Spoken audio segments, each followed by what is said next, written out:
ना किसी आइन को मान रहा है इंडिया, ना कानून को मान रहा है, ना आलमी ताकतों को मान रहा है, ना किसी सालिस को मान रहा है। दुनिया की किसी जब ताकत को नहीं मान रहा तो हमारी मसलहत गई तेल लेने। वो जो कह रहा ना कि आसिम मुनीर को हम पकड़ के नचवाएंगे, अभी पता चलेगा कि गर्दनें किसकी कटेंगी और यह भी पता चलेगा कि मंदिरों में घंटियां कैसे खत्म होंगी, लाल किले पे पाकिस्तान का सबज हिलाली परचम कैसे लहराया जाएगा। डायरेक्ट इंडिया के ऊपर फुल फ्लैज हमला, उसके बाद कश्मीर को लेने का इससे अच्छा मौका, इंडिया से तमाम बलूचिस्तान समेत बदले चुकाने का इससे अच्छा मौका, 1947 में मुसलमानों को जिबा करने का इससे अच्छा मौका, पाकिस्तान के ऊपर रियासती दहशतगर्दी, पाकिस्तान के अंदर खुदकुश अटैक्स, पाकिस्तान के अंदर पानी की दहशतगर्दी, कभी छोड़ दिया तो कभी रोक लिया, इंडिया से तमाम बदले चुकाने का, कश्मीर से इंडिया से, यहां से इंडिया को पकड़ने का मौका आ चुका है। इससे अच्छा मौका नहीं मिलेगा। तो रात से लेके अभी तक वो पाकिस्तान के ऊपर परिंदों की तरह ड्रोन अटैक्स कर रहे हैं। नुकसान होने से पहले, आलमी ताकतों के कूदने से पहले, मसलहतों से पहले, हिकमतों से पहले जितनी जल्दी अटैक हो उतना ही पाकिस्तान के लिए, मुसलमानों के लिए बेहतर है। इंडिया और इसराइल ने मिलकर पाकिस्तान पर हमला कर दिया है। नाज़रीन इकराम, ग़ज़वा-ए हिंद का आगाज हो चुका है, जिसकी ख्वाहिश बरसों से हम कर रहे थे। आका दो जहां हज़रत मोहम्मद सल्लल्लाहु अलैहि वसल्लम ने यह कह दिया था कि ग़ज़वा हिंद होगा और फतह भी बता दी गई है। कितनी देर चलेगा, सारा कुछ मौजूद है। ग़ज़वा हिंद का आगाज हो चुका है। आप खुश नसीब हैं, आपकी जिंदगियों में यह ग़ज़वा हिंद का आगाज हुआ है। इसराइल और इंडिया ने मिलकर पाकिस्तान के ऊपर जंग मुसल्लत कर दी है। नाज़रीन इकराम, यहूदी हमेशा से अज़ल से मुसलमानों के दुश्मन साथ हिंदू मिल गए और दुश्मन को अल्लाह ताला ने इकट्ठा करके एक मैदान में लेके आ रहा है। तो अब तैयारी पकड़ लें, अभी पूरी कौम तैयार हो जाए। ग़ज़वा-ए हिंद में आपने हिस्सा लेना है। मुझ समेत नौजवान इस ग़ज़वा-ए हिंद का हिस्सा है। आपने लड़ना भी है। अगर आप बोल रहे हैं तो आप वारफेयर का आप भी हिस्सा हैं। उसके साथ साथ अगर आप लिख रहे हैं, जिम्मेदारी का मुजाहरा करना है। मैं आपको बताता चलूं कि पाकिस्तान के ऊपर जिस तरह आज परिंदों की तरह ड्रोन अटैक्स किए जा रहे हैं ना, तारीख में इसकी मिसाल नहीं मिलती। पाकिस्तान के नौजवान पैनिक हैं।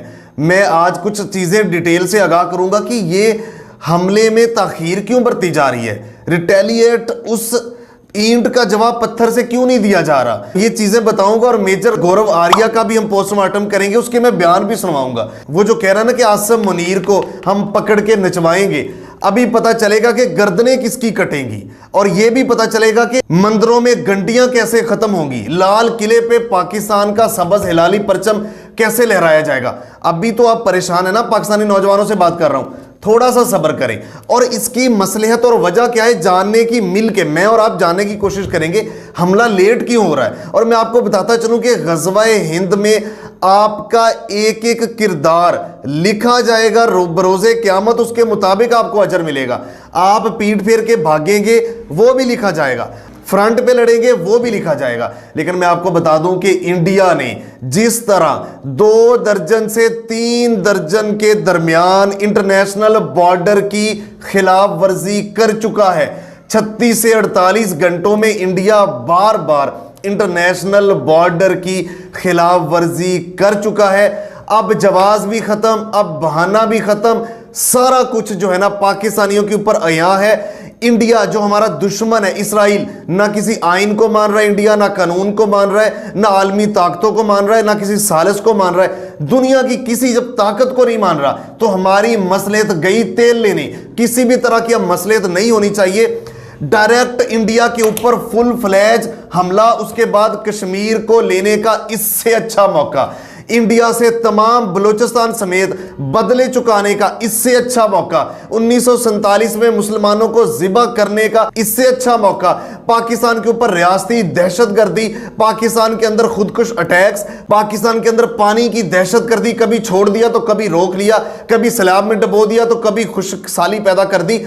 इंडिया से तमाम बदले चुकाने का, कश्मीर से इंडिया से, यहां से इंडिया को पकड़ने का मौका आ चुका है। इससे अच्छा मौका नहीं मिलेगा। नाज़रीन इकराम, अब जैसा मौका मिला है, मैं आपको बताता चलूं कि नाज़रीन इकराम, जंगे बदर में एक जानिब जदीद असला, दूसरी जानिब मुसलमानों के पास, किसी के पास हथियार था, किसी के पास नहीं था। नेजा था तो कमान नहीं थी, कमान थी तो नेजा नहीं था। तलवार थी तो तीर नहीं थे, ये कुछ नहीं था, ये चीजें नहीं मैटर करती, जज्बा ईमानी मैटर करता है। आपके जेएफ थंडर तैयारों ने जिस तरह राफेल को फेंका है ना, जैसा परिंदे फेंकते हैं, ये आपके सामने मिसालें, खुशखबरियां नहीं है, तो फौरी ऐलान होना चाहिए। और हम अभी तक हैरान हैं कि ऐलान में ताखीर क्यों है। देखिए, हो सकता है दो चीजें हैं सामने।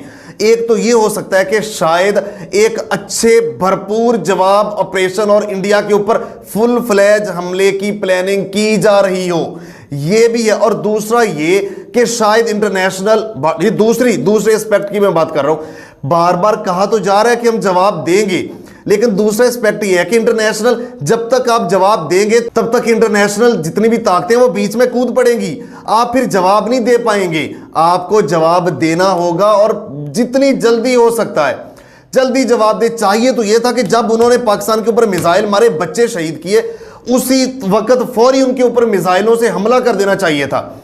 इंटरनेशनल बॉर्डर क्रॉस हो चुका था एटमी पावर का, तो हमला कर देते।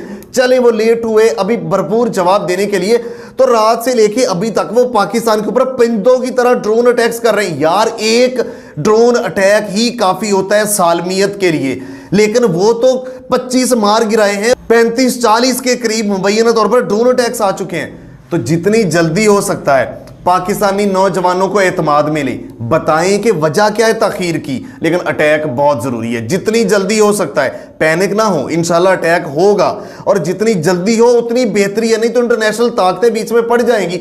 बैकडोर डिप्लोमेसी पहले भी आपको पता है क्या होती रही है, ये नहीं होनी चाहिए। जितनी जल्दी हो सकता है ये अटैक होना चाहिए, लेकिन इंडिया के ऊपर होगा। ये पैनिक है, ये तड़प रहे हैं, बिलक रहे हैं। एलओसी के ऊपर इनके 50 से ज्यादा फौजी उठाए हैं इन्होंने, रात भी तड़प रहे हैं, बिलक रहे हैं कि हमारे साथ क्या हो रहा है और ये पाकिस्तान क्या करने जा रहा है। उससे पहले इनकी बिलबलाहट, तड़पाहट और इनका जो है ना हर तरह से आपके सामने नाचना, ये शो कर रहा है कि पाकिस्तान को बड़ा अटैक करने वाला है। लेकिन नुकसान होने से पहले, आलमी ताकतों के कूदने से पहले, मसलहतों से पहले, हिकमतों से पहले जितनी जल्दी अटैक हो उतना ही पाकिस्तान के लिए, मुसलमानों के लिए बेहतर है।